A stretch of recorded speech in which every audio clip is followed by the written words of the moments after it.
Salut l'équipe, on s'est tous paluchés un jour devant les crosses d'Allen Iverson faisant passer l'espace d'une action Michael Jordan pour un simple joueur de mandoline. Depuis, le cross est devenu l'opium du peuple NBA et pour les plus jeunes qui regardent James Harden ou Kyrie Irving faire tomber un défenseur, plus besoin désormais de la double fenêtre NBA League Pass Pornhub.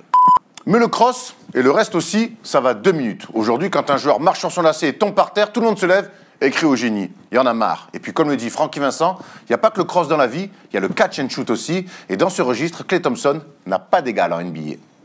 Pas besoin de caresser la taupe 20 secondes sur 24. Attraper, shooter, scorer. Dit comme ça, on dirait un travail d'usine, mais c'est en vérité un véritable chef-d'œuvre que nous a encore servi Klay Thompson face aux Knicks, évidemment. Le cross, les gars, c'est bien sympa. C'est un petit peu comme ces filles incroyables sur Instagram à plus de 400 000 abonnés. Ça reste de la poudre aux yeux. Et je préférais toujours un catch and shoot à la Klay Thompson, qui lui d'ailleurs s'y connaît aussi très bien en filles incroyables sur Instagram. Comme quoi.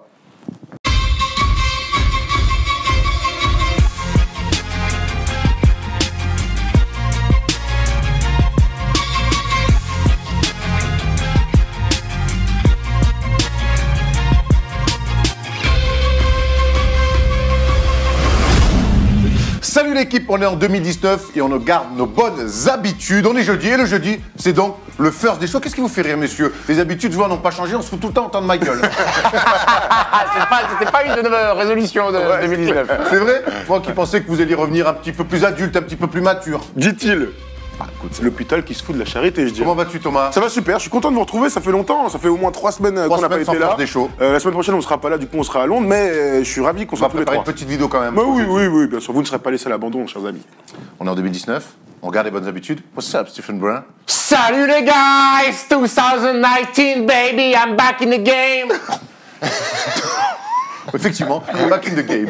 Au menu, comme d'habitude, comme toujours, dans le First des Show, les news, le focus sur le London Game. On y sera la semaine prochaine. On va s'attarder un petit peu sur ce match particulier, forcément. Le débat sur l'avenir d'Anthony Davis. Et il y a beaucoup de choses à dire, beaucoup de rumeurs. Le vrai du faux. Est-ce qu'il va rester? Est-ce qu'il va partir? Oh là là, quel suspense!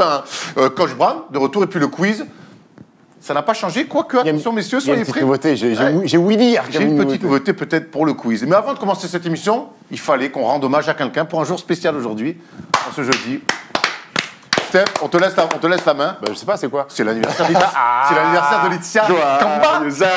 Anniversaire Laetitia Kamba. Née en 1987, athlète olympique, 2016 à Rio, Laetitia Kamba, une demoiselle que j'ai rencontrée il y a quelques mois. Bon, il y a un peu plus longtemps quand même. Eh, tu fais du slam? Ouais, je fais du slam. Non, écoute, joyeux anniversaire Letty, là t'es avec un terrain beau en Russie, je pense que tu vas prendre une bonne doudoune. En Euroleague féminine. Voilà, et puis tu regarderas l'émission et ça te donnera un peu de baume au cœur. La belle carrière de Laetitia Kamba, tout ça sans un tir, hein, évidemment.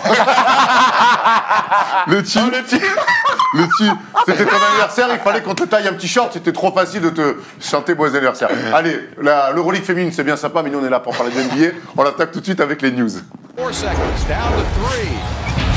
Hart steps back, fires, it's the game! Et la première news de l'année 2019 dans le First des Shows, messieurs, c'est Klay Thompson et son nouveau carton face aux Knicks. Forcément, on sait qu'ils sont là pour ça, pour faire briller les mecs. 43 points, 7 sur 16 à 3 points en seulement 4 dribbles. Qu'est-ce qui vous impressionne le plus dans ces 3 stats? Les 43 pions, le 7 sur 16 à 3 points ou seulement 4 dribbles dans le match? Bon, forcément, le 4 dribbles dans le match, le 7 sur 16, Klay Thompson. Pour un mec qui a un dribble aussi qu'attaque le tien, ça m'étonne pas. Oui, non, et puis, non, 4 dribbles, c'est impressionnant. Alors, c'est quelque chose, à chaque grosse perf de Klay Thompson, c'est toujours axé là-dessus. Hein. Là, regardez le très peu de dribbles qu'il utilise. Il profite aussi de la création de ses coéquipiers, Kevin Durant, Steph Curry, et qu'il le trouve dans les bonnes positions. Après, c'est peut-être le meilleur catch and shooter de la Ligue et possiblement de l'histoire de la NBA. Il fait ça très bien. Pourquoi s'enquiquiner à faire des dribbles parasites alors qu'il a des tirs ouverts sur des catch and shoot? Voilà, du Klay Thompson. Hein. On se souvient de son énorme perf, il avait fait 11 dribbles. C'était quoi Chicago. C'était contre Chicago. Je sais même plus combien de points il avait marqué. 62, non? Un truc comme ça? Ouais, il est en 3 Je crois que c'était 62. Ouais, je sais plus, dites-nous, j'ai un petit trou. Il avait fait 11 dribbles. Alors, c'est 4 dribbles sur les paniers marqués. Évidemment que peut-être dans le match, il a dribblé. A priori, il a fait plus de 4 dribbles. Mais ce qui est dingue, donc, c'est cette efficacité complète dans un système où il y a plein de playmakers autour. T'en as parlé, Steph Curry, Draymond Green, Kevin Durant, qui ne font que de le chercher. Dès qu'il a la main chaude, ce qui est ouf, c'est que ce soit sur transition, dans la course, boum, on lui fait des passes dans les corners, il filoche. Sur les sorties d'écran, tu lui laisses allez, franchement, 80 cm max, il dégaine dans ta gueule. Et puis quand tu vois sa main chaude, tu vois qu'il commence à célébrer un peu et tout. Et tu sens que c'est une petite libération au vu de son tout début de saison qui était un peu compliqué au niveau de la Exactement, dresse. son début de saison qui était compliqué. Et depuis 5 matchs, ça va. Bon, enfin, depuis quelques temps, ça Oui, va oui, oui. beaucoup mieux pour Klay Thompson. Depuis 5 matchs, comme on dit, un lendemain de réveillon, ben, il met pas beaucoup à côté, notre ami. Hein. 27, Moi, j'ai mis beaucoup à côté lors de notre réveil. Et par en haut et par en bas. Hein. plus de 27 points, on le voit, 55% au tir et plus de 50% à 3 points. Chez les Warriors, c'est quand même entre lui et Steph Curry, et on peut rajouter aussi Kevin Durant, il y a quand même cette espèce de régularité sur l'adresse extérieure qui les propulse sur une autre planète.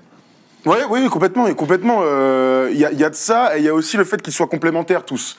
On a parlé des playmakers. Ils mettent dedans 3 points, mais dans des registres différents. Complètement. Et regarde, et moi la stat que j'aime bien, c'est que Steph Curry a senti que Klay Thompson était chaud. Il fait 14 passes D et c'est son meilleur total de passes sur la saison. Mais- il n'a pas forcé. Et c'est en ça qu'ils sont injouables, Mais nos amis. c'est le cas depuis l'arrivée de Kevin Durant. On s'était posé beaucoup de questions. Et ces mecs-là, et on a toujours parlé des égos des mecs.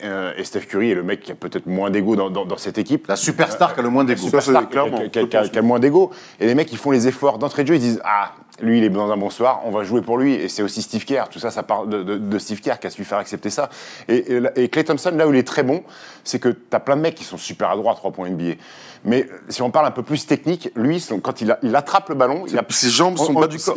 Ouais, il est déjà prêt à shooter. Et surtout, toi, moi, même Thomas, quand on prend le ballon, on a toujours eu ce réflexe d'abord de faire un mouvement de descente pour enchaîner. Lui, il attrape le ballon là, ça part tout de suite. Et il y a un gain de temps fou sur les défenseurs, ce qui fait que sur le catch and shoot, t'as beau être prêt défensivement, savoir que aller reprendre Klay Thompson sur la passe en l'air, il attrape, il tire, c'est trop tard. Et c'est pour ça que les dribbles, il en a pas besoin. Est-ce que toi, quand tu étais joueur, tu t'entraînais à justement, tu sais, comme les grands d'ailleurs, on leur disait, quand tu fais un hook, ou sur un rebond offensif, tu gardes les mains en l'air. Est-ce qu'à 3 points, tu enchaînais direct? Oui, on a essayé, mais c'est compliqué. C'est très On a compliqué, ce réflexe de repartir. Sur les pivots, sur les rebonds, il faut leur dire remonte tout de suite. Oui. Parce que Rudy Gobert, on voit qu'il a beaucoup ça. travaillé là-dessus. Mais tu fais des petits hooks à 1 mètre ou 2 mètres ou même À près du 3 panier. points, regarde, Là, 3 points, le ballon, il arrive à pleine vitesse là, Ouais. hop, t'es directement Bien enchaîné sûr. comme ça. C'est Après, extrême. Ça, c'est des joueurs de très très haut niveau. C'est là qui font où, de toute manière, on voit la différence entre nous, Steph et Klay Thompson au bout d'un moment. Il y a un Steph, truc c'est Steph, moi. Hein. Ouais, C'est c'est- pas Steph Curry. C'est clair. Il y a un truc que j'ai adoré aussi, c'est sa déclaration d'après-match. Il est en interview par la journaliste des Warriors de ESPN, bref, de je sais pas qui, sur le terrain. Et il dit moi, ce que j'aime justement, c'est permettre aux autres joueurs de faire des trucs différents. Eux, ils aiment dribbler, faire des pick and roll 1-1. Moi, ce que j'aime, c'est prendre des pick and roll et prendre des pics, prendre des pick and roll, prendre des pics pics et faire des stagger. trucs. Et surtout, être dans le jeu sans ballon, c'est-à-dire sur des coupes. Il a marqué énormément de paniers dans ce match-là, sur des petites coupes, sur des laybacks, sur des trucs, et il met complètement dans le vent sur des backdoors son défenseur. On à chaque l'avait fois. beaucoup moins vu sur le début de saison. L'année dernière, on l'a énormément vu. Les découpes dans le dos, des passes de Draymond Green sur des backdoors, des finitions lay-up. Cette année, on l'avait un petit peu moins vu sur le début de saison. Et là, on a retrouvé un Klay Thompson qui feinte de main à main. Complètement. Le défenseur est sur la ligne de passe, hop, il part dans le Bah, dos, passe à terre, lay-up. Ça, les Warriors le font très bien. Le jeu sans ballon, de toute façon, de Klay Thompson, il amène tellement une variante. Je sais pas ce qu'on veut dire, Klay Thompson, on peut le dire d'ailleurs, c'est l'anti-James Harden. Ah bah, c'est l'opposé, oui, quoi. Oui. Et on Oui, rappelle carrément. que notre ami, donc très fort attaquant, jeu sans ballon, catch and shooter incroyable, peut-être le meilleur de NBA, voire de l'histoire. Et aussi, c'est quand même un énorme mec qui se colle des pelés en défense. Bien sûr. Donc on va pas Vrai regarder gars. ça non plus. qui a souffert face à James Harden. Mais comme beaucoup souffrent, et comme j'ai tout une le petite monde. question pour vous deux. Est-ce que vous pensez que Klay Thompson, il se contente de faire du catch and shoot parce qu'il n'est pas capable de créer son tir à 3 points sur du dribble? Moi, je pense que il a plutôt un dribble très correct. On l'a vu déjà jouer d'un contre un. Quand il va finir aussi, Toujours c'est à assez gauche. rare, mais il est capable de le faire. Mais je pense qu'en NBA, tu sais ce que c'est. Les mecs insistent là où ils excellent. Il va pas s'inventer une vie, surtout quand tu joues pour ça autour aussi de que c'est des Steph grands Curry joueurs, et Kevin Durant. Je serais curieux de le voir dans une autre équipe voir. Je pense il poserait forcément plus la balle par terre. Il n'en a pas besoin. Il fait ce qu'il sait faire le mieux et c'est ça. Après, Je le vois comme ça. évidemment que jamais de la vie, il prendra la balle, il mettra des crosses. C'est Par pas contre, Kyrie Irving, quoi. C'est un joueur qui, dans l'efficacité du dribble, est très très fort. C'est-à-dire que soit ça va être du catch and shoot, soit un dribble, un step back, soit 2 dribbles. Je vais au bout, je m'arrête à mi-distance. Et je pense que s'il était, comme tout le monde d'ailleurs, je pense, s'il était première option d'une équipe, on verrait beaucoup plus dribbler, mais toujours 1, 2, 3 dribbles maximum sur ses attaques. Et ça fait du bien de voir ça. Tout va bien chez les Warriors, parce qu'on a aussi annoncé le retour de Marcus Cousins. Boogie. On fera, La semaine prochaine. je pense qu'on va attendre qu'il revienne pour se faire un petit débat là-dessus. Il est prévu le 18 janvier pour le match face aux Clippers. Tout à fait. Donc voilà, tout va bien pour l'instant chez les Warriors. Hein, honnêtement, là, je pense que, comme d'habitude, je pense qu'ils ont basculé. On commence à entrevoir un petit peu le tunnel, la fin du tunnel à la saison régulière pour aller vers les playoffs. Et puis, est-ce qu'ils n'ont pas l'expérience aussi de se dire, allez, on pas le moment. a fait les 73 victoires, qu'est-ce qu'on a espéré en saison régulière? On fait une espèce de routine, on joue les matchs, voilà, et puis le moment présent, le début des playoffs. Tout va bien chez les Warriors, en tout cas sur le terrain. Par contre, dans les bureaux, il y a une petite enquête qui a été menée autour de Patrick McCaw, ancien Warriors désormais, qui est parti, qui a refusé un contrat chez les Warriors, qui est parti à Cleveland, qui lui a offert un contrat de 11 millions de dollars, c'est ça? 6 millions de dollars. 6 millions de dollars. En fait, les Warriors 2 ans. sont pas alignés, c'est ça? C'est ça. Oui, c'est parce qu'il était restrictif free agent en tant que Warriors, donc il a été proposé. Il a fait une histoire un petit peu. Patrick, il n'a pas joué complètement un peu. On dirait un titre de film, l'affaire Patrick McCaw. Il a C'est un peu pas ça. joué, il a pas joué un peu sincère, Patrick. Il a voulu la mettre à l'envers aux Warriors avec les Cavaliers avant de signer à Toronto. Doumé, il n'est pas content là. On a envoyé une enquête. Qu'est-ce qu'il a voulu faire, Patrick? Explique-nous, Doumé. Bah, justement, on ne sait pas trop ce qu'il a voulu faire. En tout cas, Je ne maîtrise pas l'accent corse. Non, c'est bon, ça ne m'amuse pas du tout. Je vous laisse dans les maquis si vous avez amusé là-dedans. Moi, Toi, t'es plus maquis. je mange maquis, mais Parce que je vais pas parce que me Jules Pascal, il n'est pas content. On a monté une équipe. C'est un truc sicilien. Bon, C'est bref, les Corses. C'est les Corses. Corse sicilien. Bref, en tout cas, Patrick McCaw, oui, était un joueur des Warriors, double champion, blablabla. Il est restricted free agent. Donc, les Warriors peuvent s'aligner sur n'importe quelle offre d'une autre équipe. Donc, les Cavs arrivent dans la danse, lui proposent 6 millions de dollars sur 2 ans, donc 3 millions pour cette saison l'année prochaine. Les Warriors, forcément, ne s'alignent pas parce qu'il est bon. Mais bon, aujourd'hui, ils ont un roster quand même plein. D'ailleurs, cette saison, il ne joue pas beaucoup. Donc, il arrive aux Cavs. Il joue 3 matchs et arrive donc cette fameuse date où tu as le droit de couper les contrats non garantis. Parce que ce contrat de 6 millions n'était pas garanti. Donc, il le coupe. Tout le monde est là en train de dire bon bah c'est un choix. Enfin jusque-là pas de gros problèmes, pas de scandale. Derrière la NBA commence à faire une enquête pour dire a priori il aurait pu se mettre d'accord avec les Cavs pour justement faire la nique aux Warriors et se retrouver unrestricted free agent, donc signer n'importe où pour n'importe quel contrat. D'ailleurs il a signé aujourd'hui à Toronto. Donc il y a une grosse enquête qui est menée. Les Cavs, qui sont quand même une des franchises les moins bien gérées de la NBA, se retrouvent quand même avec une possible sanction, soit de 3 millions de dollars, soit de 6 millions de dollars, et beaucoup plus grave, on pourrait leur retirer leur draft pick de 2019, alors qu'ils sont clairement en train de tanker. C'est pourquoi ils sont en train de jouer cette année, voilà. en fait. Donc pour l'instant, il n'y a qu'une enquête, on verra, mais ça pue. Ça sent l'embrouille quand même. Est-ce qu'un jour on aura un fait entrer l'accusé sur Patrick McCaw et les Cavs? Je sais pas, ça me paraît bizarre, ça veut dire qu'il aurait téléphoné au Cavs pour dire écoutez, faites-moi une offre que Golden State ne va pas accepter, je joue 3 matchs, vous me coupez. Mais ça se tient. Bah oui, Ouais, pas lui, ça se pas lui, tient. son agent. Hein, oui, évidemment. son agent, bien sûr, ça se tient, mais alors, dans l'histoire, est-ce que Patrick McCaw était au courant que son agent était en train de manigancer ça? Ça aussi, c'est autre C'est autre chose, oui. C'est bizarre, mais en général, quand la NBA commence à mettre son zen dans quelque chose, c'est qu'il y a anguille sous roche et que ça sent pas bon. Et on sait que des fois ils aiment bien faire des exemples aussi. Oui. Bah, moi, j'ai pas de souvenir d'une histoire similaire. Non, dans non, le mais foot, je ça parle- arrive tout le temps. non, mais je dans parle le des basket. exemples. Là, moi, j'ai jamais vu une histoire comme ça. C'est la première fois, mais on sait que quand il y a Donc, vu que c'est la première, ils vont sanctionner pour dire Michael pour Richardson jamais. à l'époque, dans les années 80, par rapport au problème de drogue, boum, ils ont fait un exemple. Ah oui, bien Souviens-toi, Ron Artest, sur la bagarre, ils ont fait un exemple. Le dress code. Le dress code, ils ont fait des.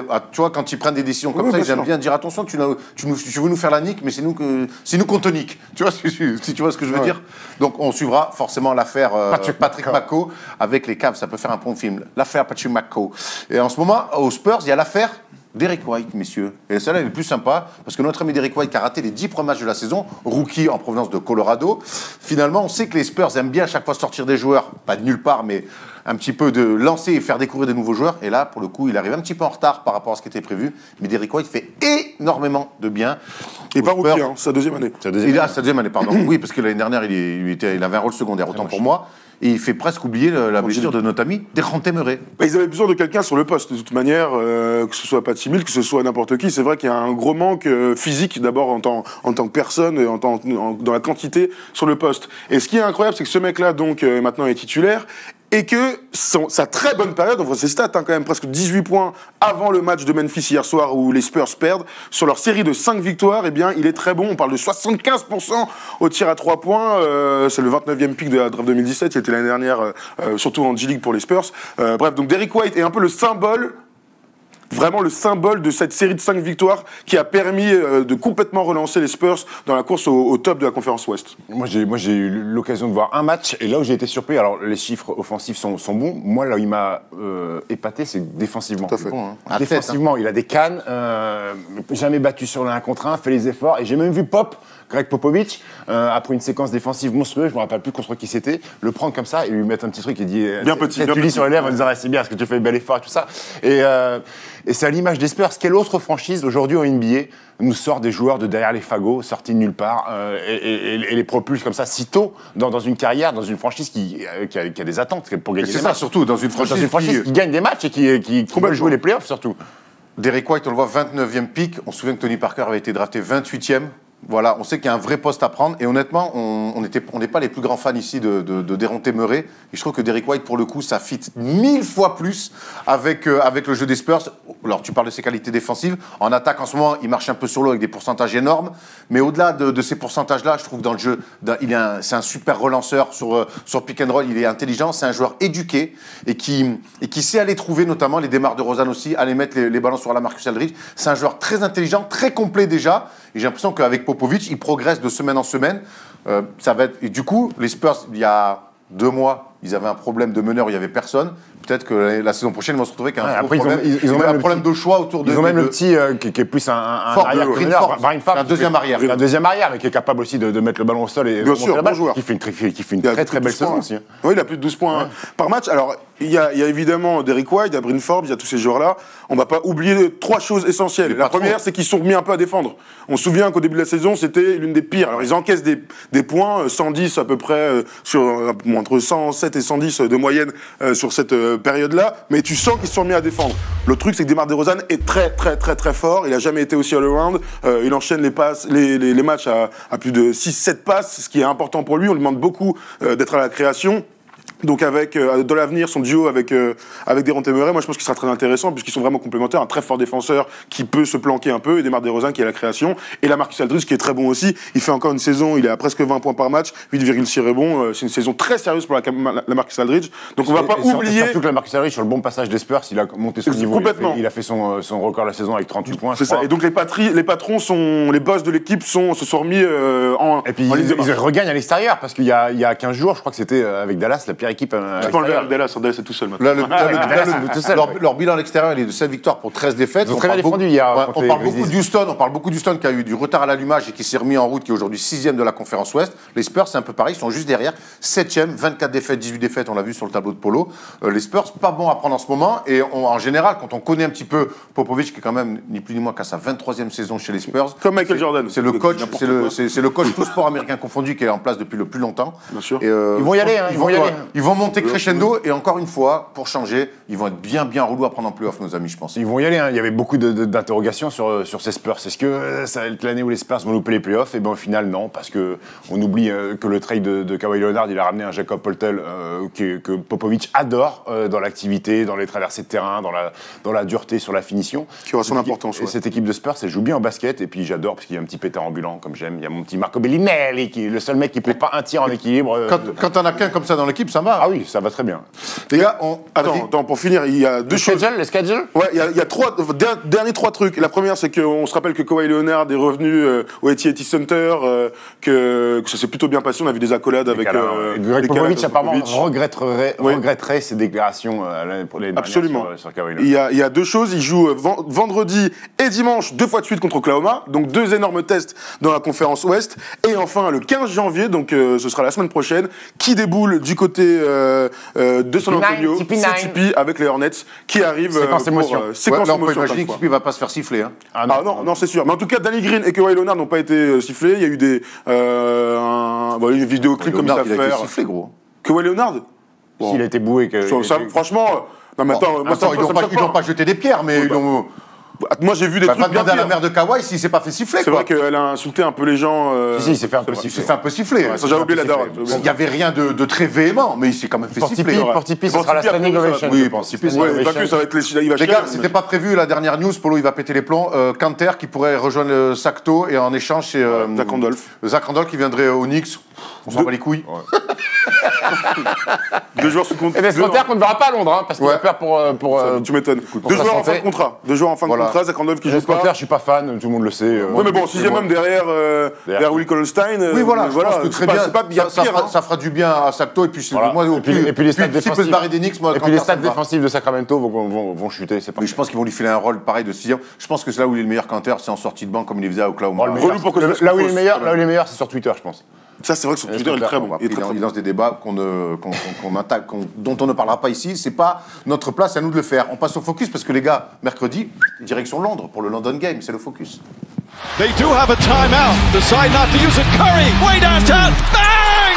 Bang! Alors moi je dis London Game parce que ça se passe à Londres, mais apparemment il faut dire Global Game, excuse-moi. NBA Global Game. En tout cas, c'est la troisième année qu'on y va et on a eu le droit chaque fois à des affiches un petit peu diverses et variées. La première année, on s'était fait Denver-Cleveland avec un blowout du diable. Denver, L'année Indiana. dernière, c'était The Game. Denver-Indiana, j'ai dit quoi? Cleveland. Ouais, Denver-Indiana. L'année dernière, c'était The Game. L'année dernière, c'était gros match entre Philadelphie et Boston. Et cette année, on redescend un peu en gamme.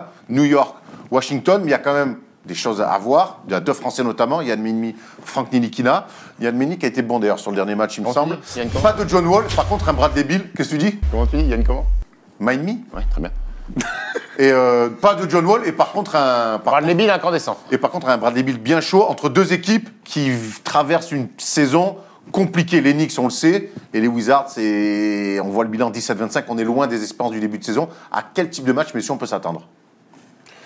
Alors là, j'ai aucune certitude sur la qualité de ce match. Alors déjà, New York, quand ils jouent aux États-Unis dans leur salle, c'est cata. Là, décalage horaire à Londres, je crains le pire.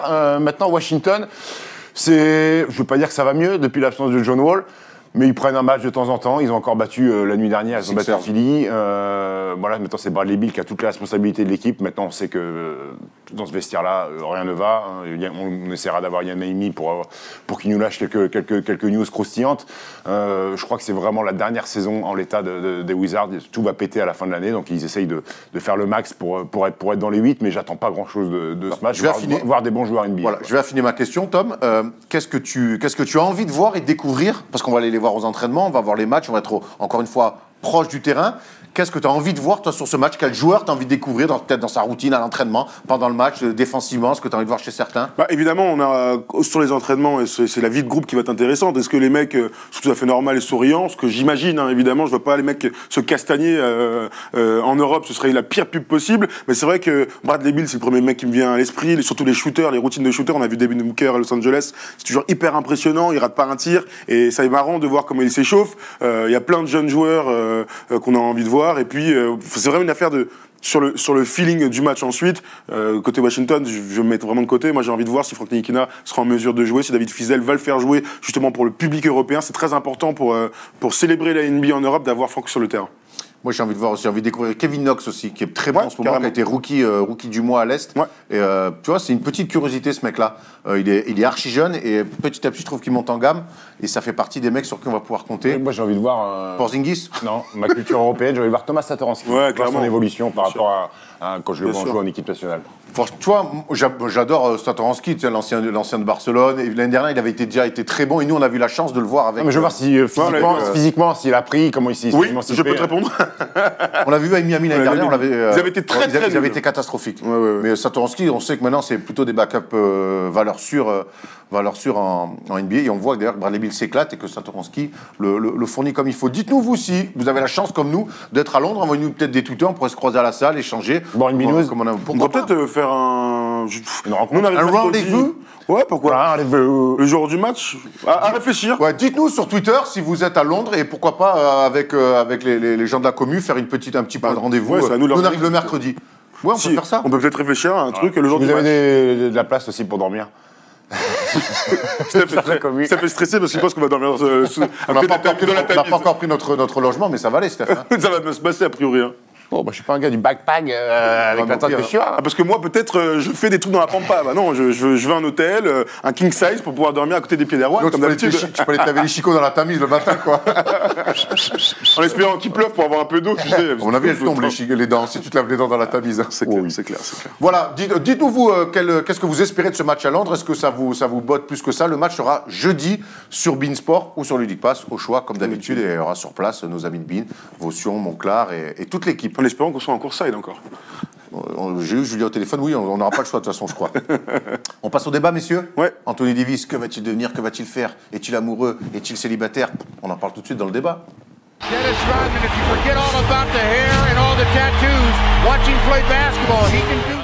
C'est le grand fantasme de pas mal de franchises en NBA. Anthony Davis fait encore une fois une saison énorme. Anthony Davis, le leader des Pelicans, sous contrat.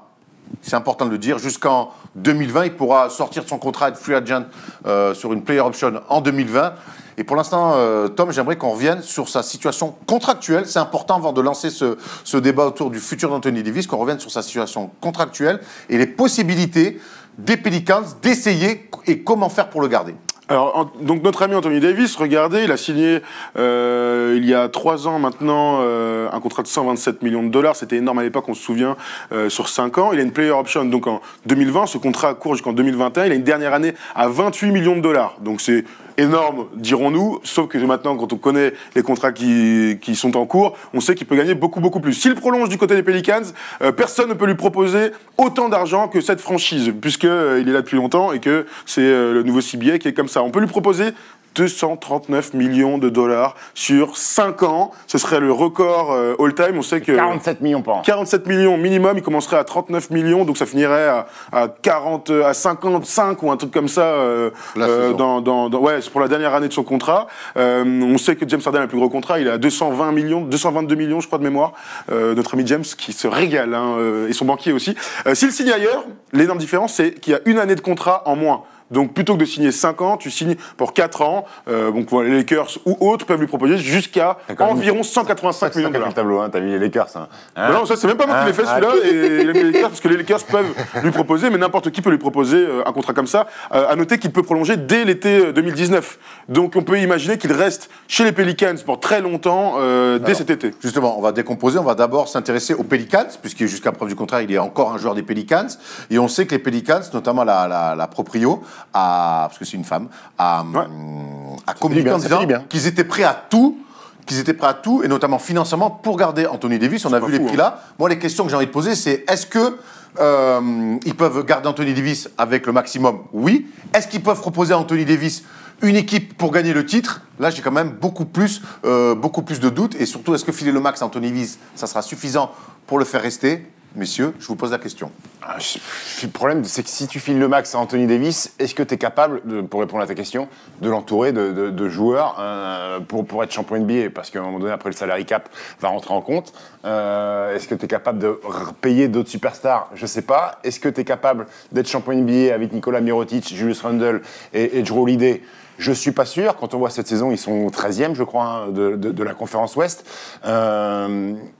Je sais pas, tout va dépendre d'Anthony Davis. Qu'est-ce qu'il veut faire de sa vie? Qu'est-ce qu'il veut faire de sa carrière? Est-ce qu'il veut gagner rapidement? Est-ce qu'il veut être l'homme d'une franchise? On ne sait pas ce qui peut se passer dans la tête d'un mec. Est-ce qu'il dit, moi, je suis en NBA, je veux, comme Evan Fournier, un peu le même discours, essayer de tout faire rester dans une franchise, comme DeMar DeRozan avant son transfert. Qu'est-ce qu'il veut faire lui? Est-ce qu'il en a marre d'être Pelicans et de faire les playoffs sporadiquement?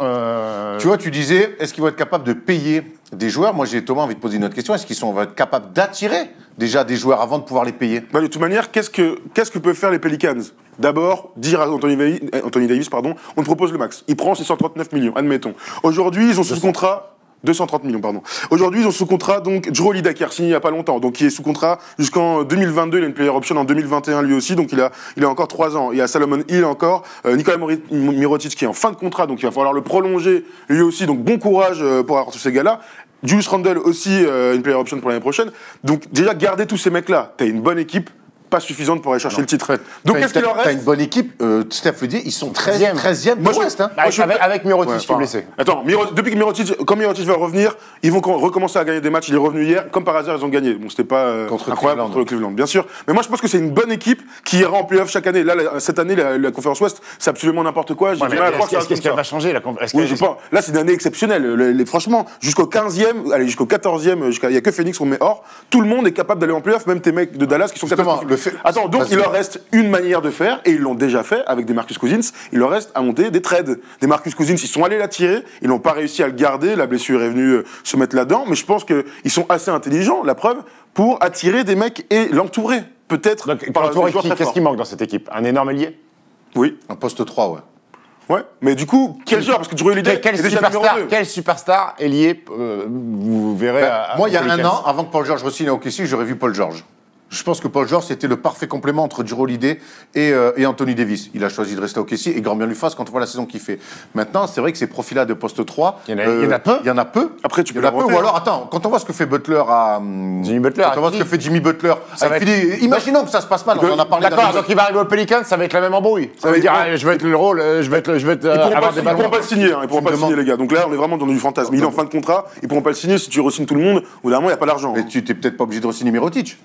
Non, mais moi, je pense qu'aujourd'hui, ce qui est plus important pour l'équipe, c'est d'arriver à prolonger et de garder cette ossature et voir au moins Jrue Holiday est un vrai gars.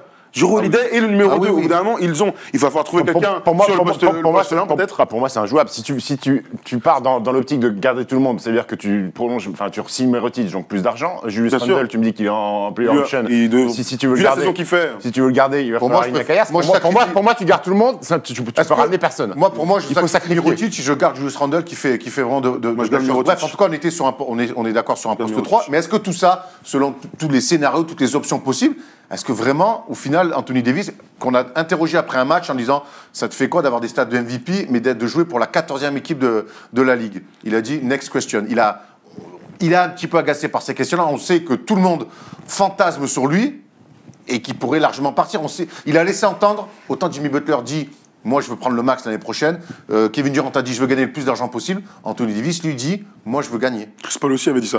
Le problème c'est que je pense vraiment, et comme d'autres avant lui, comme Kevin Garnett je pense à Minnesota, il n'est pas dans une franchise qui va lui permettre de gagner. Son but c'est de gagner. Sinon tu vois, il est dans un état d'esprit de moi je suis le meilleur, je veux être dans la meilleure franchise, dans la meilleure équipe possible, et donc d'aller au titre. Il ne pourra pas le faire aux Pelicans. Malheureusement la NBA est faite ainsi, c'est très rare que les petites franchises, pas dans les petites villes, les petites franchises aillent au bout. Je pense par exemple à Dallas qui, jusqu'à l'arrivée de Nowitzki, l'avènement de Nowitzki et de Steve Nash deviennent une vraie bonne équipe. Je dis pas qu'ils ont pas eu de bonne équipe avant, mais ils sont devenus contenders avec 2006 et puis ils sont gagnés en 2011. Mais je pense qu'ils n'arriveront plus jamais à être si forts parce que c'est pas une grande franchise dans une très grande ville. Vous voyez ce que je veux dire? Voilà, c'est un exemple chelou parce qu'ils sont avec Doncic, peut-être que. Et moi, je vous l'annonce, si vous voulez, je te le dis à toi. Je pense que plus jamais on verra Dallas champion. Enfin, plus jamais avant. Très longtemps, même avec Doncic, parce qu'au bout d'un moment, et encore, il a eu un très bon coach et une équipe dirigeante qui était très forte avec Mark Cuban et tout ça, malgré les scandales. Donc le problème, c'est qu'il n'est pas dans le bon environnement. Les petites franchises comme ça ne vont jamais au bout. Regarde les champions. Regarde les champions, il n'y a que des grandes franchises. J'entends. Donc, on part sur un départ de Anthony Davis. Et on a décidé, avec Paul, de sélectionner 3 équipes. Il n'y en a pas 40 qui vont pouvoir l'attirer. Je le vois mal aller à Chicago, je le vois mal aller à OKC, je le vois mal aller à New York, je le vois mal aller... bref, on ne va pas tous à Miami. Il y a 3 franchises vraiment qui montrent un véritable intérêt. Et s'il veut gagner, je le vois, ça sera forcément l'une des 3. Les Lakers, on va commencer avec eux. On a eu la chance en décembre d'être là-bas pendant 10 jours. On a beaucoup échangé avec les journalistes parce qu'on est allé voir 4 matchs des Lakers. Et on a souvent dit que les Lakers s'attendaient à la Free Agency 2019 pour faire un gros coup sur la Free Agency. Mais finalement, ça serait certainement... Ils rêvent d'Anthony Davis, qui lui ne sera pas Free Agent. Donc on partirait sur monter un trade, quoi. Oui, monter un trade, de toute manière, il est sous contrat. Non, mais c'est vrai qu'il y a... Quand on parle avec les journalistes là-bas, ils ne te parlent pas de Kawhi Leonard, Free Agent, de Jimmy Butler ou d'autres, la grosse Free Agency qui arrive de 2019. Ils rêvent tous de Anthony Davis. Et apparemment, en coulisses, on fait tout pour l'attirer.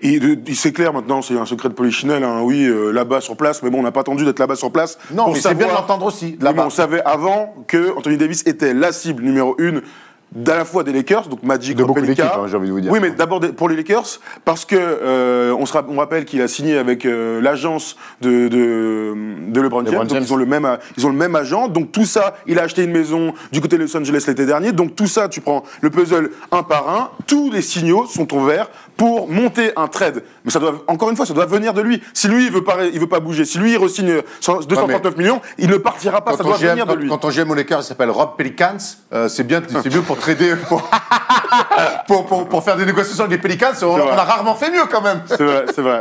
Mais après, les Lakers vont devoir bazarder pas mal de monde. Alors justement, on a tous les mecs sous contrat. Polo, si je peux l'envoyer plein fer, qu'on voit un peu, parce que dans toutes les rumeurs d'articles qu'il y a, enfin dans tous les articles qui parlent des rumeurs, voilà un petit peu, il y a beaucoup de packages qu'on imagine. Lonzo Ball, Brandon Ingram, Mo Wagner, Kyle Kuzma, c'est les joueurs sous contrat. Joe Charles. Ça, c'est les joueurs sous contrat, mais moi, je te parle des packages possibles qui pourraient envoyer, je sais pas, 3, 4, 5 mecs chez les Pelicans contre Anthony Davis. De toute manière, pour faire un package, il faut que les joueurs soient sous contrat. C'est pour ça qu'il y a ce tableau-là. Donc LeBron est sous contrat avec ses 37 millions. Ouais, je crois pas que ce soit dans le package. Merci, l'insider. S'il devait monter un trade, le rouge français. Ce qui est intéressant, c'est que Brandon Ingram serait dans la balance, forcément. Brandon Ingram. C'est le meilleur asset. C'est le meilleur asset, le meilleur potentiel. Oui, même s'il ne fait pas kiffer en ce moment. Lonzo Ball serait dans le package, même s'il tient à lui, il l'adore et tout. Mauvais package. Il dirait que c'est un package toxique. Et ensuite, tu rajoutes un ou deux joueurs. Tu peux penser à Josh Hart, tu peux penser à Kyle Kuzma, même si je pense qu'ils vont pas lâcher 5 mecs. Pour moi, je ça pense serait pas. énorme. Ce serait dur pour les Lakers de lâcher à la fois Brandon Ingram et Kyle Kuzma, les deux en même temps. Ouais, je suis d'accord. Ouais, mais en face, il lâche Anthony Davis. Moi, j'entends parfaitement. Oui, mais- Surtout Kyle Kuzma, cette année, fait kiffer. C'est vraiment le. Enfin, tu vois, de tous ceux, c'est celui qui a été drafté le plus loin de tous les jeunes C'est le sur meilleur qui on croyait. aujourd'hui. Et c'est le meilleur au final. Aujourd'hui, oui. Aujourd'hui, il a ouais. mis 41 hier, oui, c'est le meilleur aujourd'hui. Le problème, c'est qu'il faut pas oublier un truc, c'est que si Anthony Davis dit au front office des Pelicans, moi, vous pouvez faire ce que vous voulez, Je me barre. je veux aller aux Lakers. Je veux aller aux Lakers. Donc, soit on se met d'accord, à l'été 2019, je pars dans un trade et vous vous retrouvez pas comme des cons, soit on attend. Et mais je me vais barre, annoncer- je me barre for free. et je me pars dans un an où vous allez m'échanger comme l'ont fait pas mal d'autres franchises, comme Demarcus Cousins d'ailleurs l'avait fait, ou Paul George. Je vais être échangé dans une franchise et je vais dire, moi j'ai pas envie d'être chez eux. Donc, il peut y rester, Paul George est le meilleur exemple. Mais en tout cas. Kawhi Leonard, hein, l'exemple. Non, il a pas signé. Oui, mais d'accord, mais Kawhi Leonard, il est parti à un an avant son contrat. Oui, mais c'est. Il voulait être tradé, il est parti à Toronto. Oui, mais là je te parle de. Il y a le mec qui, genre, il va dans n'importe quelle franchise, il peut mettre le paquet sur Anthony Davis et il se barre. Ils sont dans la merde. Mais il y a aussi l'autre exemple, c'est Paul George qui reste Ah oui, à d'accord, OKC. aussi. Mais donc voilà, donc moi je pense que c'est lui, c'est un truc de poker menteur. Si lui il dit je vais aux Lakers, bah, ils ont plus qu'à se mettre d'accord et sur les Lakers d'être bons dans la négociation. Tiens, toi qui regarde tous les matchs des Lakers, qui est fan des Lakers, tu ferais quoi comme package, toi? Bah oui, évidemment que Lonzo Ball je le mets dedans, Brandon Ingram et je fais tout pour garder Kyle Kuzma parce que Kyle Kuzma dans un Alors, rôle. Josh Hart. Josh Hart, ça m'embête. Josh Hart, c'est un vrai gars. Les gars, mais tu récupères Anthony Davis. Oui, d'accord, mais bon, d'accord, j'entends. T'as il faut pas, des choix de draft, des trucs. t'as pas des choix de draft à balancer. t'as des choix de draft. Tu fais Kuzma, Ball, plus un ou deux choix de draft. Le problème, c'est que si Anthony Davis va avec LeBron, les choix de draft des Lakers, mon gars, ils vont pas être très intéressants. Ouais. Mais oui, non, mais le but, c'est de gagner Kyle Kuzma qui, dans un rôle à la Mirotic, poste 4 scoreur, qui donne du. Voilà, qui entoure Anthony Davis, il faut absolument le garder. Josh Hart, ça m'embêterait, mais c'est les deux que je garderais et les autres, je les dégage. Et voilà, d'ailleurs, Pelicans serait plutôt content de récupérer des jeunes talents comme ça. Ils ont Alfred Payton, pour moi, c'est kiff bourrico. Bah écoute. Steph, tu ferais quoi comme package, toi? Kyle Kuzma, pas Kyle Kuzma, Brandon Ingram. Bien sûr. C'est le package numéro 1, c'est le mec qui a peut-être le plus bel avenir. Enfin, il y a encore un petit peu de fantasme sur Brandon Ingram Bien sûr. parce qu'il est encore jeune. Il a 22 ans. Il est grand. Voilà, on voit du Kevin Durant, même si on le voit un peu moins au fur et à mesure que les saisons arrivent. On voit du Kevin Durant en Brandon Ingram. Puis il a encore, je pense, une belle marge de progression. Lonzo Ball. T'es obligé, de toute façon, t'es obligé de lâcher des joueurs. Donc le package Brandon Ingram, Lonzo Ball, c'est le strict minimum pour récupérer Anthony Davis. Mais je pense que Moi, je ferais comme toi. Je pense que les Pelicans vont demander plus. Moi, je ferais comme toi, je lâche même Josh Hart. Tu es obligé de lâcher des mecs. Et, Après, tu peux faire un trade entre 3 équipes. Hein. Oui, aussi, ouais. Là, on est en train de faire du fantasme. Ouais, oui, mais on est complètement dans le fantasme. mais c'est- on est là pour ça aussi. Là, on est dans la simulation. Non, mais Football bien sûr. manager. Alors pourquoi on parle pas de Rondo, pourquoi on parle pas de KCP, pourquoi on parle pas... C'est parce qu'ils sont en Il est fin de contrat de évidemment. Michael Beasley. Voilà. Parce qu'ils sont mais en fin de contrat. Puis je pense que Rajon Rondo serait bien dans cette équipe avec Anthony Davis et LeBron James. Tu m'étonnes. Tu m'étonnes. On a fait le tour sur les Lakers, il y a d'autres équipes qui sont intéressées. Il y a les Boston Celtics. Alors, il y a beaucoup moins de rumeurs, c'est beaucoup plus compliqué. Par contre, il y a un joueur des Celtics qui a fait une déclaration amusante et surprenante à la fois. C'est Jason Tatum qui dit mais moi je m'échangerai contre Anthony Davis tellement que ce mec impressionne. Est-ce qu'on imagine? D'abord, il répond à Jason Maxey, là, Polo, c'est ça? Jason Maxiell, l'ancien joueur des Detroit C'est Pistons. ça, Polo? Qui a Tu peux fait nous tuer dire un mec en Chine. Oui. Pardon? Ah bah voilà, il répond à Cédric Maxwell. Ah, Tu vois, Cédric Qui n'a rien à voir avec Non, Jason rien à voir avec Maxey. Jason Maxey. Non, c'est qualité Suite au fit, propos. qualité Parce qu'il lui a fit. dit, moi, si j'étais Boston, eh bien, j'échangerais Jason Tatum. Il fait bien sûr que je ferais le même choix. Et je crois qu'on est tous d'accord. Ouais, J'adore Jason Tatum, hein. Non mais voilà, parce que le gars qui me fait rire avec Josh Hart, ça fait mal au cul. Parce que échanger Jason Tatum, ça fait pas mal au Non, cul. mais ça n'a rien à voir, c'est son atout numéro 1, Non, c'est mais Brandon d'accord, Ingram dans l'échange. D'accord, merci. Bah Ouh. voilà. Bah voilà, Donc, ça n'a rien à est-ce qu'on voir. l'imagine? Parce que finalement, les Celtics, au-delà de. Bon, forcément, Anthony Davis, de toute façon, dans n'importe quelle équipe, il fait du bien. Mais est-ce que c'est pas ce profil qui manque un petit peu aux Celtics aussi? Enfin, cet intérieur vertical. Comment qui tu fait- dis, qui fait du.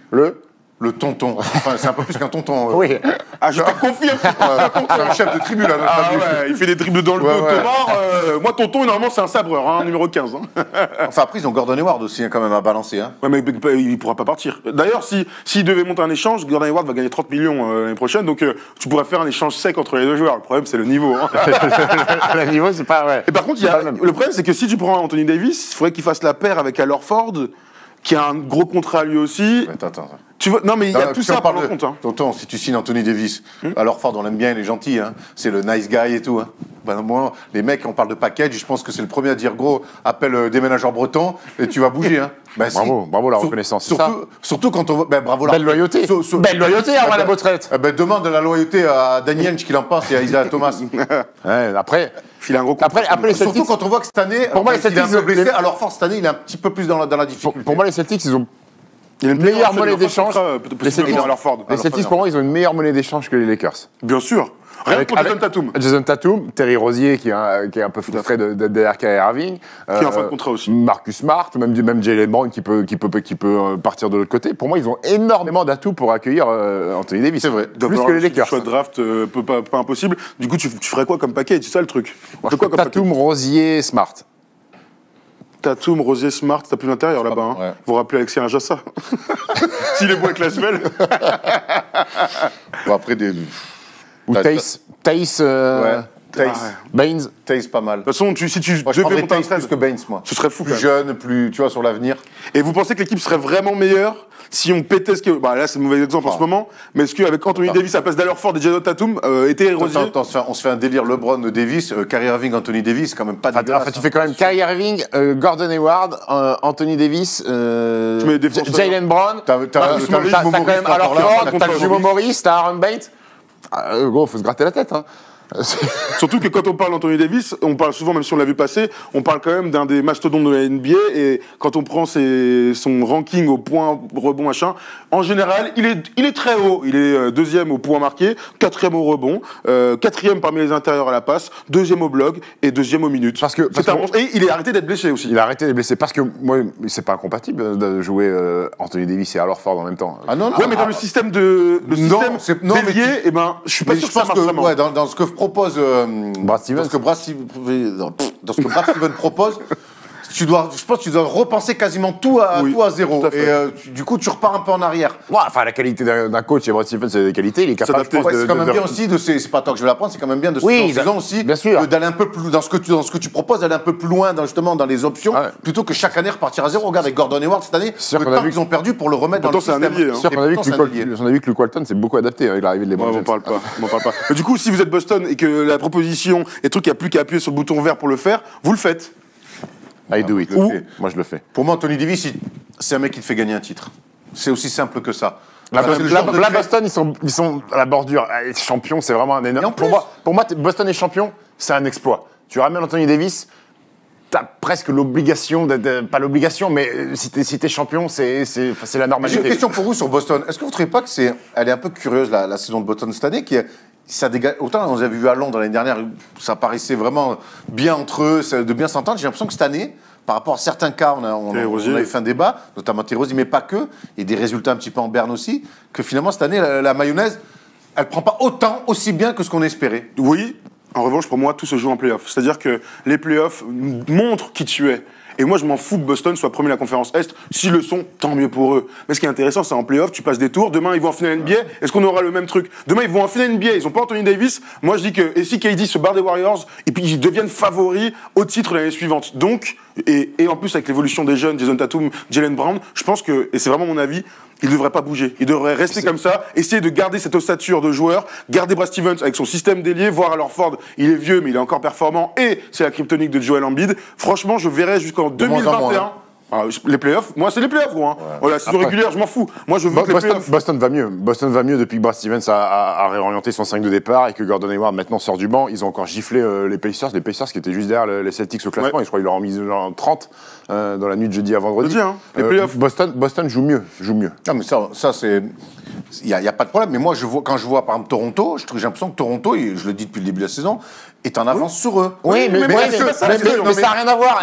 Là, tu accueilles Kawhi Leonard à la place de DeMar DeRozan. L'opportunité de récupérer Anthony Davis, pour moi, tu franchis 2 marches d'un coup. Non, mais là, on parle de cette saison. Je pense. On parle de cette saison, tu dis que Boston est dans le dur, mais Boston. Non, j'ai pas dit que Boston était dans le dur. J'ai dit moins serein que l'année dernière. Il y a une ambiance un peu chelou. Parce qu'il a fallu se réadapter à l'arrivée de Gordon Hayward. Il a fallu se réadapter aussi à Kyrie Irving. L'année dernière, ils finissent la saison, les mecs, ils prennent du galon. Il n'y a pas Kyrie Irving, il n'y a pas Gordon Hayward. Tu rajoutes un mec qui était All-Star et tu rajoutes Kyrie Irving en pleine santé qui démarre la saison. C'est compliqué aussi. C'est compliqué. 25-15 en ce moment. Ça va beaucoup. Ça demande un temps d'adaptation. Ça va beaucoup mieux.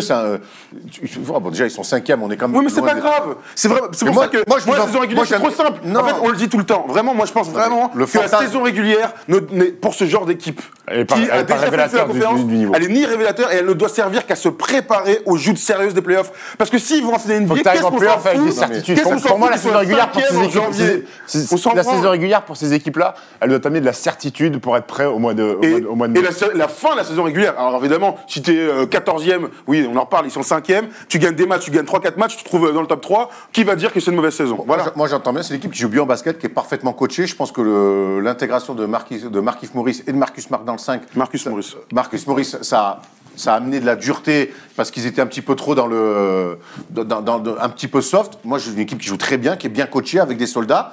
Je reste persuadé que ce problème d'intérieur, ils vont le payer encore même face à des mecs comme Toronto cette année, et qu'Anthony Davis va enfin régler ce problème. Ça fait 2 ans, même 3 qu'on dit qu'il leur manque un intérieur dominant, vraiment dominant. On aime bien leur Ford, mais il ne rentre pas dans cette case-là. Pour moi, avec Anthony Davis, même si tu dois lâcher des joueurs forts, tu franchis pour moi 2 caps.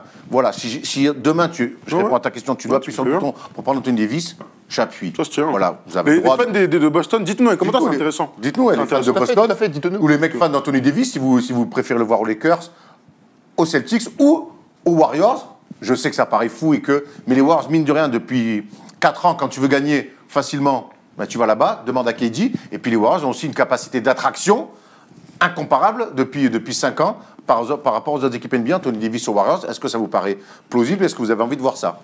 Pas plausible pour moi. Plausible. Pas pour moi. Plausible.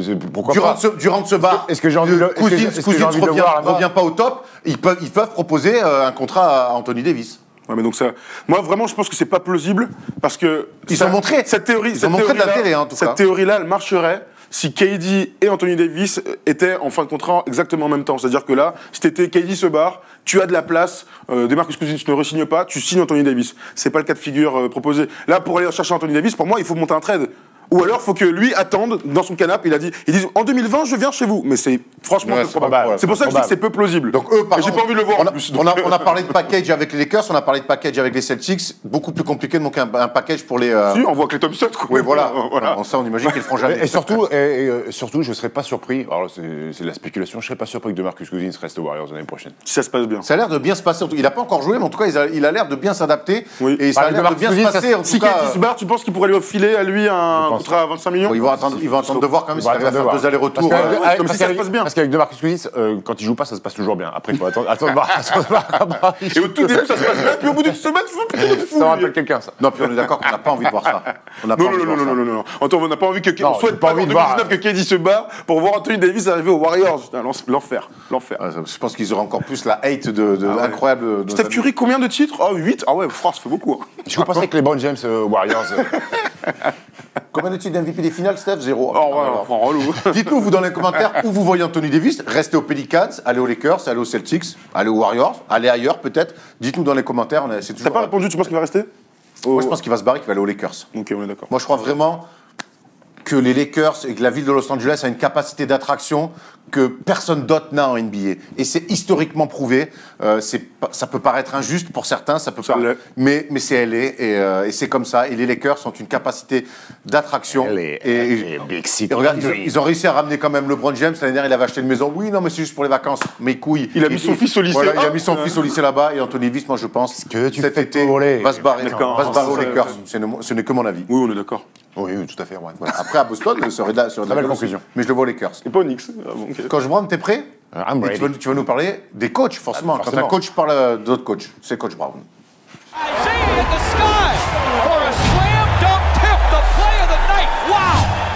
Alors, tu vas nous parler de coachs américains qui n'ont plus de taf aux États-Unis. Donc, qu'est-ce qu'ils ont fait? Ils ont pris le bateau overseas. Et du coup, ils coachent en Europe. Parle-nous donc de ces coachs américains particulier. En fait, pourquoi j'ai voulu parler de ça, c'est l'arrivée de Rick Pitino qui a fait... Rick Pitino. Patinage artistique. Patinage artistique. Non, Rick Pitino qui a fait grand bruit. Et je me suis dit, tiens, est-ce qu'il y a beaucoup de coachs comme ça qui ont coaché en NBA et qui ensuite sont venus en Europe? J'ai fait des recherches avec la complicité de la Bible de l'équipe, Arnaud Lecomte, qui m'a aiguillé aussi, parce que lui, il m'a sorti des coachs à l'ancienne. Et on en a retrouvé, mais il n'y en a pas tant que ça, les amis. Le plus ancien, c'est Bob Hill. Ça vous parle ou pas? C'est que c'est le père de Damon Hill? Non, Bob Hill, il a coaché. Vous connaissez pas Bob Hill, c'est le dernier coach des Spurs avant Greg Popovich. Et ben voilà, n'est-ce pas j'allais le dire. Attends, j'avais un petit quiz. alors, J'avais un petit quiz. sans regarder, pardon. Ouais, Bobby Hill qui a 70 ans maintenant, alors il n'a pas fait une carrière C'est lui de qui avait joueur. Rodman et Robinson. Exactement, il a été assistant coach à Kansas pendant 6 ans. Il a coaché les Knicks de 85 à 86, de 86 à 87. Il a remplacé ce bon Hubie Brown sur le banc des Knicks. Et il a traversé l'Europe l'année d'après pour aller à la Virtus Bologne pour une saison en Italie. Il remporte la Coupe d'Italie. Et vous savez qui il a sous ses ordres? T'en as parlé tout à l'heure. Attends. Quelle année? 88-89. Ah, il est à Bologne en 88-89. Un joueur ricain qui a joué à Antibes. Qui a joué à Antibes? Michael Ray Richardson. Ah, il a joué à Bologne, ah ouais. Donc il a Michael Ray Richardson sous ses ordres. Il remporte la Coupe d'Italie. Après, il est remplacé par Ettore Messina. Et donc après, Bobby, il retourne en NBA. Il est assistant aux Pacers, puis coach principal. Et donc oui, il coach les Spurs de 94 à 96 avec Michael Ray Richardson sur la gauche, Bobby à droite. Et il fait Et au milieu, par contre, tu le cites pas. Non, je le connais pas. Finale de conférence en 95 avec les Spurs battus par... Houston? Non, Bien sûr, ouais, voilà. bravo. Je suis pas bon. Non, Il y était pas. Je regardais ton gars là, mec. Je sais pas qui c'est, gros. On dirait pas un gars de pub américaine là, tu sais, qui ont un barbecue.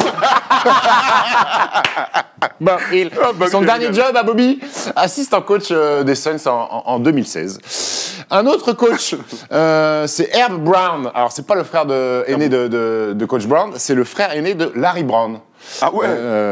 Voilà, il a coaché les Pistons en 1976. Après, il a été assistant à Houston. Il a été coach principal à Porto Rico et assistant aux Suns. Et il débarque en 89 à la Juventud Badalona en Espagne. C'est lui qui a les frères Geoffrey et tout?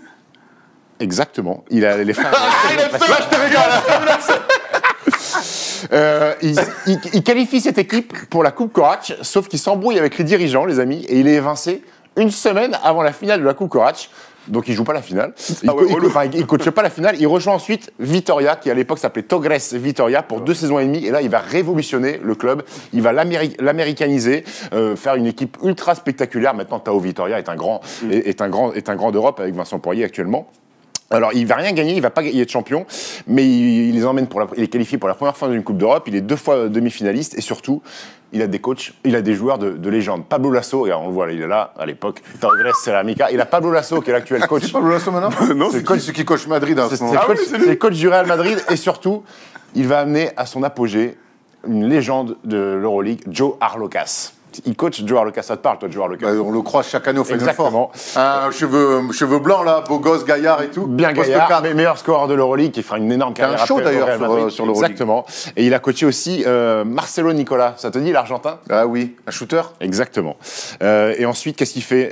Il est de retour, il est assistant de son frère en 2003-2004, donc il est champion NBA. Rien que ça. Juste une question, est-ce que c'est lui qui coach Badon quand ils perdent en finale contre Danilovic et le tir de Djordjevic? La réponse est non. D'accord. Voilà. Ensuite, un troisième coach NBA qui est venu en Europe, c'est George Karl. Ah oui, Madrid. Le Real Madrid, coach de l'année, on rappelle, en 2013 avec Denver, 4 fois coach du All-Star Game.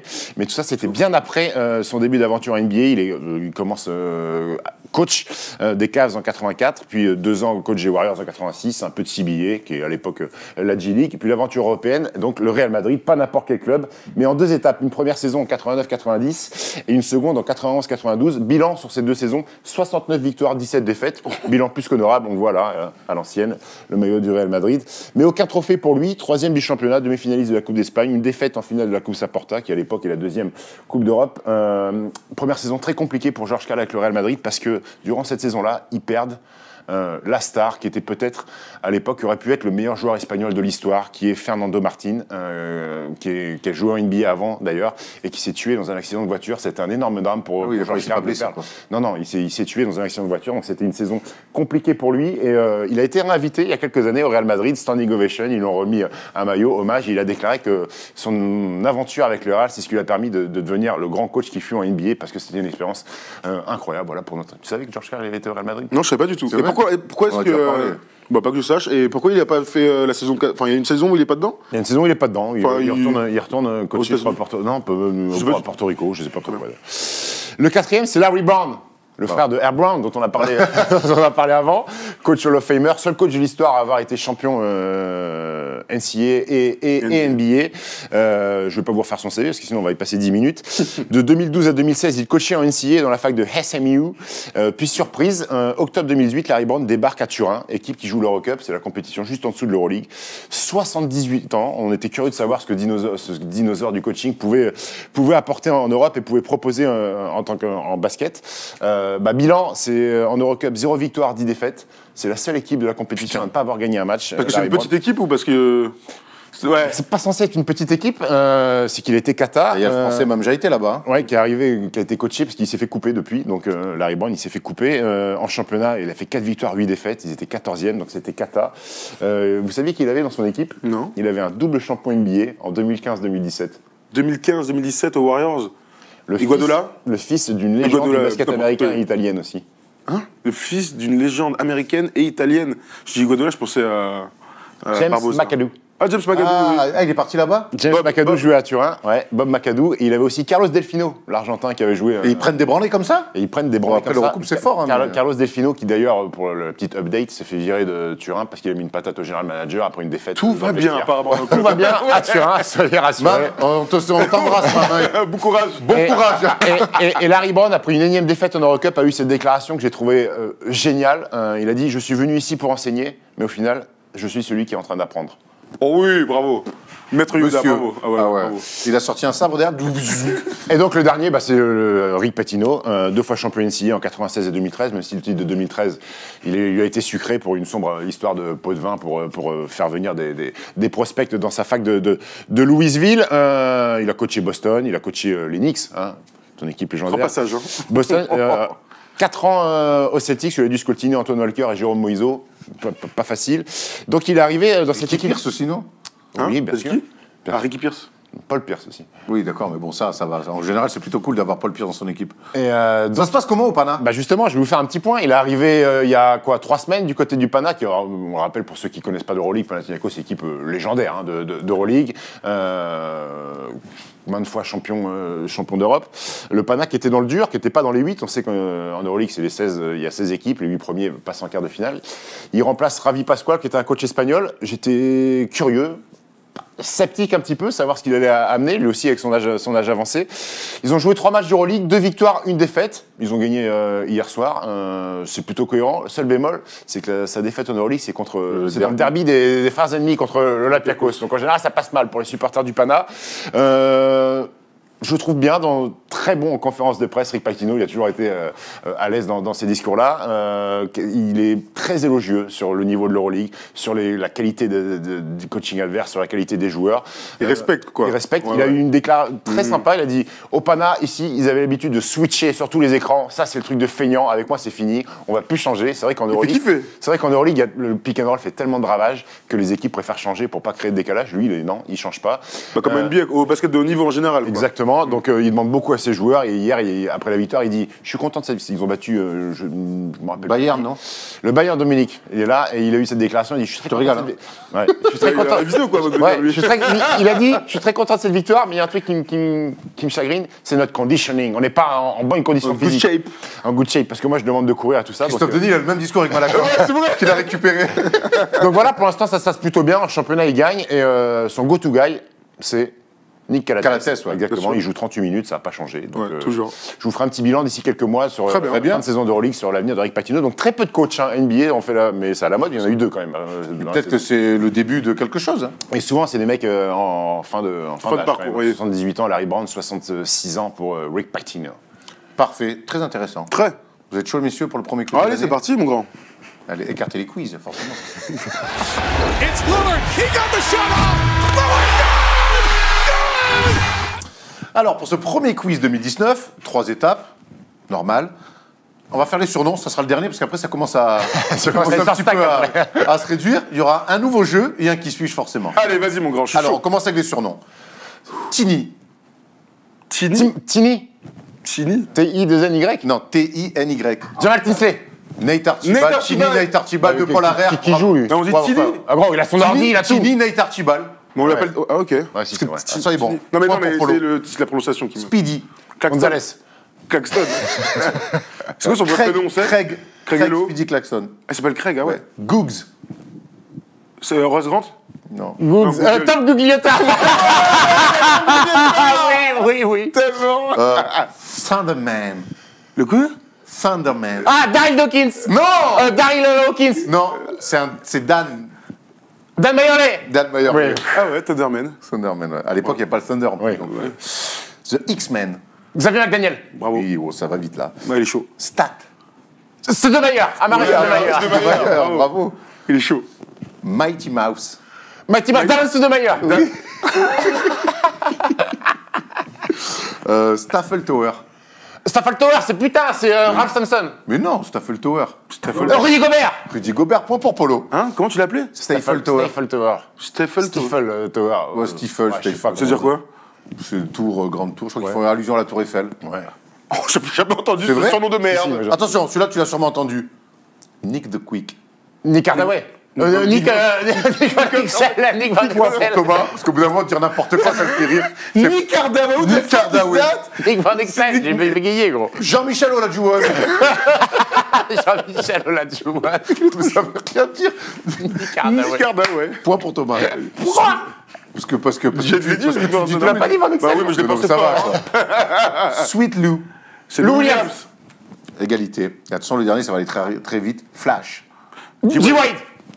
Il crie, hein. Ici. Il crie. Il crie très fort. T'as gagné quand même, hein, je te rassure. J'aime bien ce jeu. Oui, je vois ça. Ah, mais là, on Ouais, il a bossé. Il a bossé sur la folie de Coach Brown. Il a fait péter des plaquettes. là, on Il y a est des dans- grosses plaquettes là, ça. Il est parti chez on est un- il est on est un parti peu- chez on est un De peu short stack. Messieurs, je vais prendre mon téléphone pour cette nouvelle chronique qui en appellera d'autres. Vous allez avoir 30 secondes, messieurs. C'est la première fois que je fais un quiz avec une. C'est vrai? Ouais. Vous allez avoir 30 secondes, messieurs, pour m'écrire le plus de... Alors, ne vous regardez pas. Je veux avoir...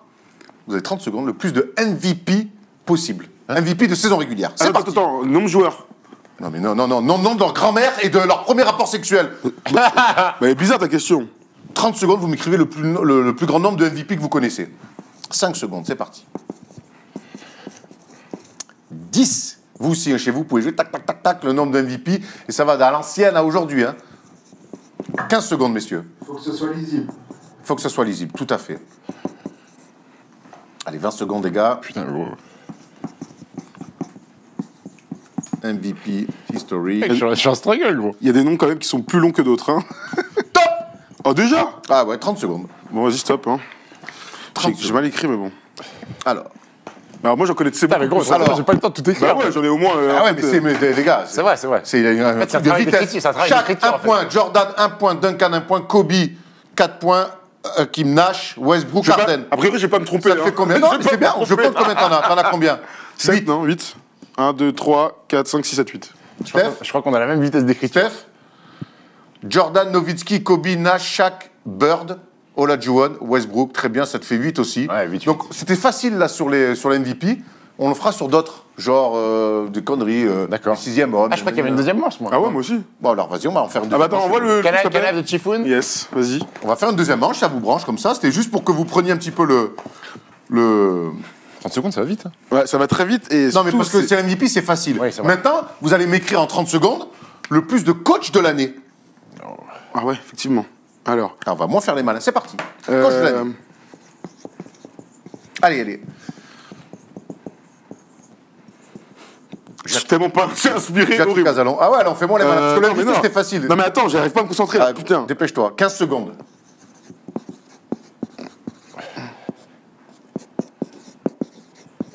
Ça bégaye là, hein. Je sens que ça bégaye. Non, c'est bon, c'est bon. C'est bon, il reste 5 secondes. Hein. Attention. Top. Non mais là c'est question de temps. Hein. J'en avais encore plein moi Oh, aussi. mais d'accord, mais le but c'est de se mettre vite dans le truc. Popovic 1 point, Brown 1 point, Carl Jackson, D'Antoni. Ça fait 5 pour Tom. Steph, Je suis un petit peu au-dessus, j'ai l'impression. Tu vois T'as écrit vite. George Carl, bien sûr, Rick Carlisle. Oui, il a été Rick Carlisle. Oui, il a été, je crois. Ah, quoique. Avec les Mavs, quand ils sont Eh, champions. par contre, ça c'est bavure, hein. C'est un gars qui est pas bon, c'est énorme, bavure. Carlisle, il a jamais été champion, mon frère. c'est pas champion, quoi. Il a jamais été champion, il a jamais été. l'année. coach C'est de l'année. bavure, c'est élimination immédiate, ça. Donc je t'enlève un point déjà, ça c'est Non, mais sûr. t'as vérifié. Ouais, je suis devant. -1, s'il vous plaît, -1. Regarde. Non, c'est sûr. Ah, c'est Rick Carlisle, ou 2001-2002 avec Détroit. Voilà, t'as vu. Wow. Avec Carlisle. T'en sors bien. Oh là. 2001-2002. Carlisle, donc Kerr, Bravo, Jackson, bravo. Popovic, D'Antoni, Riley, 7. Bravo, point pour Steph. Bravo, Steph. Voilà. On en fera des comme ça de temps en temps. 2002. Oh, comme il s'en sort bien. Aïe, aïe, aïe. C'est pas mal ça, Erwan. Ouais, c'est un bon jeu. Parce que vendredi soir, dans la live, tu m'as dit il a à nouveau de voter pour le quiz Je parlais pas comme ça, j'étais occupé à faire. Ouais, t'étais. Steph Oh non putain, c'est pas possible. entre deux galoches. Très sympa, Lola. Qui suis-je? Dédé. Ah, on a fini déjà? Bravo. Ah oui, bah, ça va. Après 1h30 d'émission, tu m'étonnes. Il y a Squeezie qui arrive derrière, il va pas être Il va content. nous squeezer. Qui suis-je? Je suis né le 17 avril 1984 à Las Vegas, dans le Nevada. Las Vegas, la maison, Thomas. Mais c'est à la fac de Tennessee que je fais mon cursus NCAA, cursus complet de 4 ans. Une carrière universitaire plus qu'honnête, deuxième meilleur passeur de l'histoire de la fac et 15e meilleur scoreur. Je me présente donc à la draft de 2006, mais personne ne pense à moi ce soir-là. Je joue une Summer League en 2006 avec les Spurs, mais ça ne donne rien, je m'en vais donc overseas. Reggio Emilia en Italie, puis la Grèce au PAOK. Je reviens au pays en 2007 et je joue une saison avec les Rio Grande Vipers. Et là, je fournis vilain. 26 points, 5 passes, 5 rebonds. Et en janvier 2008, je suis logiquement appelé par les Warriors. Et d'ailleurs, je deviens le 100e joueur appelé du G League à être appelé en NBA. Quinn Cook, non. Mais non! Je commence ma carrière NBA donc aux Warriors, je suis le backup de Baron Davis. Mais comment il s'appelle, 2010. putain, le chauve, là? D'ailleurs, backup, ça sera mon rôle en NBA. Donc, tu cries trop là. Mais je commence- l'ai. Earl Watson. Mais non, comment je l'ai? En juillet 2010, après 2 saisons donc au Warriors, je prends la Ah, direction absolument. de Chicago, où je deviens le backup de Derrick Rose, évidemment. Je reste 2 saisons chez les Bulls, où je porte d'abord le numéro 32, avant de laisser mon numéro 32. C.J. Watson. Harry Pomelton. C.J. Watson. Bravo. Eh, je te jure, il C.J. pouvait pas Watson. venir. Putain, c'était élémentaire ça. Bravo Thomas, C.J. Oh Watson. là là. C'est des signes incroyables. Bravo. Ah ouais, le passage en Europe et tout. Alors là. Bravo. Bravo. Il va écrire une connerie. Ah, je crains le pire. Je crains le pire. Ça commence très mal. Voilà, c'était un très bon first day show, messieurs, le premier de l'année. Oui, bravo. Je suis mauvais. Mauvais. C'est pour ça que tu les présentes, les quiz en général. D'ailleurs, allez voir le quiz de Noël si vous l'avez pas encore vu, on s'est bien régalé avec un niveau de quiz sur les premières manches assez. Bah, inatteignable, injouable. Bravo, Stéphane. D'ailleurs, est-ce que tu nous préparais pas un quiz bientôt, un de ces 4? Un vrai quiz, comme la dernière fois. Je Comme t'ai la dernière régalé. fois. Est-ce qu'on s'en ferait pas un? Ouais, mais quand? Dites-moi. Bon, on va trouver. Pour le All-Star Game, par exemple. Dites-nous si vous êtes pour un quiz. Voyez avec mon Ton impresario. impresario pour fixer une date. On va appeler Siakamba là. Joyeux anniversaire, les types. Oui, Merci les gars, c'était cool. Ouais, c'était super. On se voit à Londres, nous, mercredi. On part à Londres mercredi j'espère, ensemble. Et on va tourner une petite émission pour jeudi, un tu préfères ou un débat. Dites-nous si vous avez des idées Ah ouais. de vidéos pour jeudi. Ça peut être cool. Dites-nous dans les commentaires quelle vidéo, quel débat vous aimeriez qu'on ait. Et on le fait d'ici là. Et jeudi, on vous le balance. Ça marche comme ça, les gars? On fait comme ça, les amis. Allez, nous on se retrouve Merci, lundi Erwan, pour le, merci à on se tous. retrouve lundi pour le First Talk. Merci Polo, merci Antoine. ciao. Ciao l'équipe et bonne année à tous. On est encore dans les clous pour vous le souhaiter. Ciao l'équipe.